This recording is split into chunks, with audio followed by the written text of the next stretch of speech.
اعوذ باللہ من الشیطان الرجیم بسم اللہ الرحمن الرحیم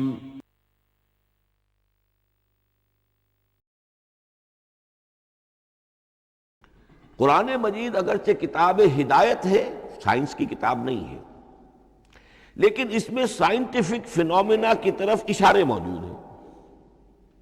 چونکہ قرآن مجید ان تمام جو بھی یہ کائناتی حقائق ہیں ان سب کو آیات الہیہ قرار دیتا ہے۔ ان فی خلق السماوات والارض واختلاف اللیل والنہار والفلک التی تجری فی البحر بما ينفع الناس وما انزل اللہ من السماء من ماء فاحیا به الارض بعد موتها وبث فيها من كل دابة وتصریف الرياح والسحاب المسخر بین السماء والارض لآیات لقوم یعقلون۔ یہ سب نشانیاں ہیں اللہ کی، اللہ کی قدرت، اللہ کی عظمت، اللہ کی علم کامل، اللہ کی حکمت بالغہ، سب نشانیاں۔ تو یہ جو فزیکل فینومینا ہے ان کی طرف قرآن ریفر کرتا ہے۔ بعض حقائق وہ ہے کہ جن کا تعلق اسٹرانومی سے ہے، کل فی فلک یسبحون، یہ تمام اجرام سماویہ جو ہیں یہ اپنے اپنے مدار میں تیر رہے ہیں، معلوم ہوا ہر شے حرکت میں ہے۔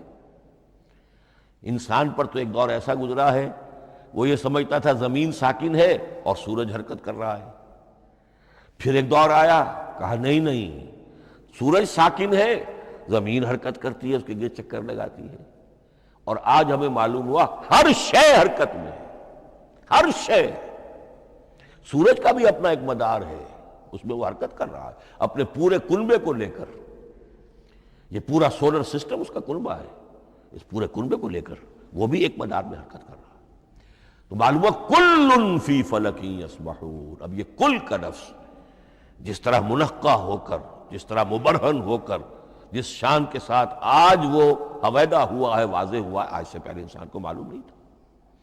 تو یہ جو فزیکل فینومینا ہے جن کی طرف قرآن مجید ریفر کرتا ہے، یہ اگرچہ قرآن کا اصل موضوع نہیں ہے، لیکن ایک بات جان لیجئے کہ قرآن مجید میں ان فزیکل فینومینا کے بارے میں جو بات کہی گئی ہے وہ غلط نہیں ہو سکتی، اور یہ وہ حقیقت ہے کہ جو اس دور میں آ کر اتنی واضح ہوئی ہے۔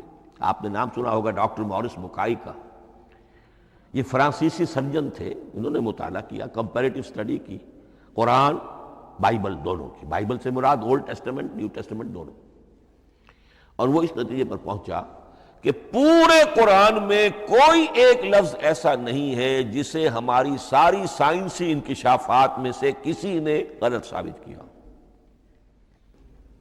جبکہ تورات میں بے شمار چیزیں ایسی ہیں کہ سائنس انہیں غلط ثابت کر چکی ہے۔ The science, the Quran and the Bible. اب یہ بات بڑی اہم ہے، اس کو بڑی خوبصورت انداز میں ڈاکٹر رفیع الدین مرحوم نے کہا ہے کہ یہ کائنات اللہ کا فعل ہے، عمل ہے، اس کی تخلیق ہے، اس کی تدبیر ہے، اور قرآن اللہ کا قول ہے۔ قول و عمل میں تضاد ممکن نہیں، عام انسان کے قول و عمل میں تضاد ممکن نہیں، اللہ کے قول و فعل میں اور قول و عمل میں تضاد ہو سکتا ہے۔ ہاں یہ ہو سکتا ہے کہ ایک دور میں انسانوں نے بات سمجھی نہ ہو، ان کا ذہن وہاں تک پہنچا نہ ہو، ان کی معلومات کا دائرہ ابھی اس حد تک ہو کہ ان حقائق تک نہ پہنچا ہو، لیکن جیسے جیسے وقت آئے گا مزید حقائق منکشف ہوں گے، اور یہ بات اور زیادہ سے زیادہ واضح سے واضح تر ہوتی چلی جائے گی کہ جو کچھ قرآن میں لکھا ہے وہی برحق ہے۔ ہاں آج سے پہلے انسانی ذہن اس حد تک رسائی حاصل کرنے کا اہل نہیں تھا، اور یہ ہے در حقیقت آیت قرآن حکیم کی۔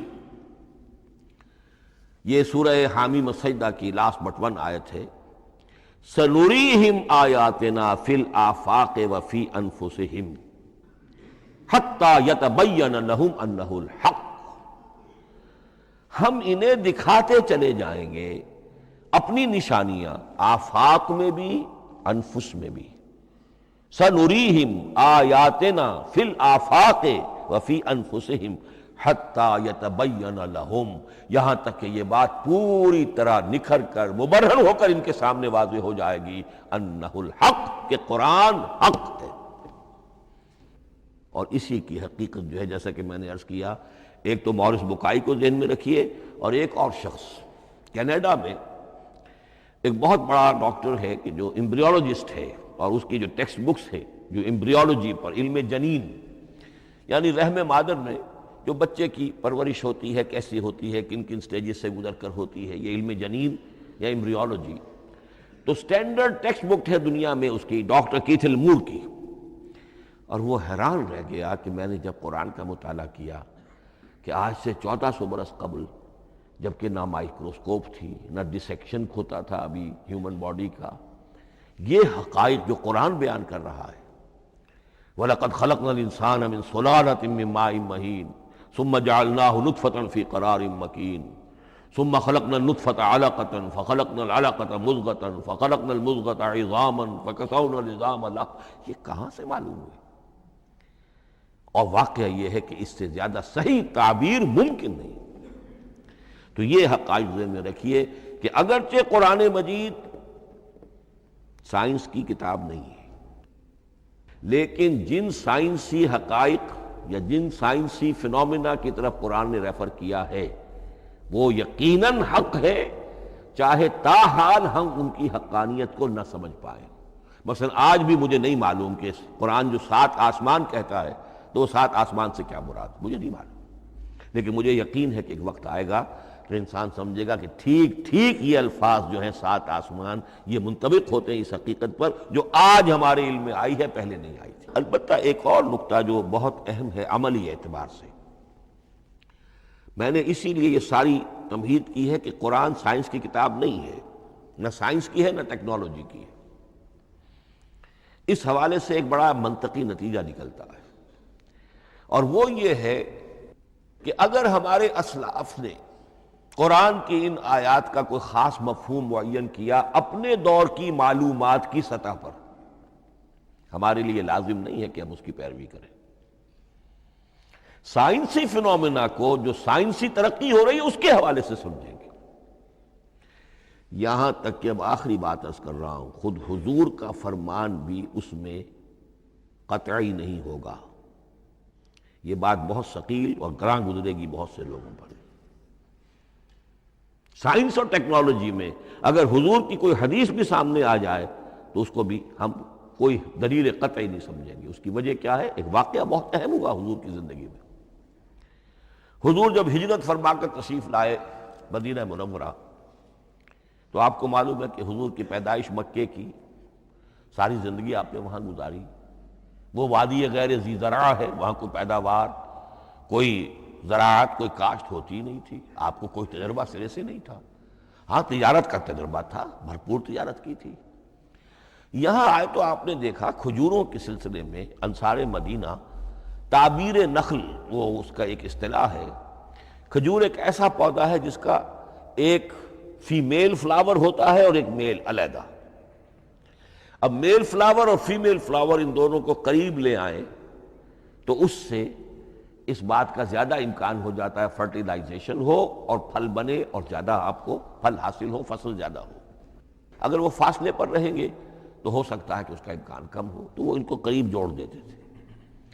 حضور نے دیکھا تو آپ نے فرمایا کہ آپ لوگ ایسا نہ کریں تو کیا ہے، یعنی نیچر جو ہے، nature can take care of it self, آخر فطرت ہے، فطرت نے یہ ساری چیزیں بنائی ہیں، آپ ایسا نہ کریں تو کیا ہے۔ صرف یہ کہا آپ نے روکا نہیں، لیکن ظاہر بات ہے صحابہ کرام کے لیے رضوان اللہ تعالی علیہ اجمعین حضور کا اتنا کہنا بھی گویا کہ حکم کے درمیان، انہوں نے اس سال وہ کام نہیں کیا، فصل کم ہو گئی۔ اب وہ ڈرتے ڈرتے جھجکتے جھجکتے حضور کی خدمت میں آئے۔ حضور آپ نے فرمایا تھا، ہم نے وہ نہیں کیا، تعبیر نخل اس سال نہیں کی ہم نے، فصل کم ہوئی ہے۔ آپ نے فرمایا انتم اعلم بامور دنیاکم، اس کا ایک ایک لفظ یاد کر لیجئے، انتم اعلم بامور دنیاکم، اپنے یہ دنیاوی اور مادی معاملات میں تم زیادہ تجربے کار ہو، تم زیادہ حقائق سے واقف ہو۔ میں عالموں کا لفظی ترجمہ یہاں کرنا جو ہے اس کی جرت مجھے نہیں ہو رہی، تم زیادہ واقف ہو ان چیزوں سے، میں یہ چیزیں سکھانے نہیں آیا۔ آپ ٹیکنالوجی پڑھانے نہیں آئے تھے، آپ طب سکھانے نہیں آئے تھے، آپ کوئی اور سائنس پڑھانے نہیں آئے تھے، ورنہ تو ہم شکوہ کرتے کہ آپ نے ہمیں ایٹم بم بنانا کیوں نہیں سکھا دیا پہلے ہی۔ نہیں، یہ موضوع ہی نہیں ہے۔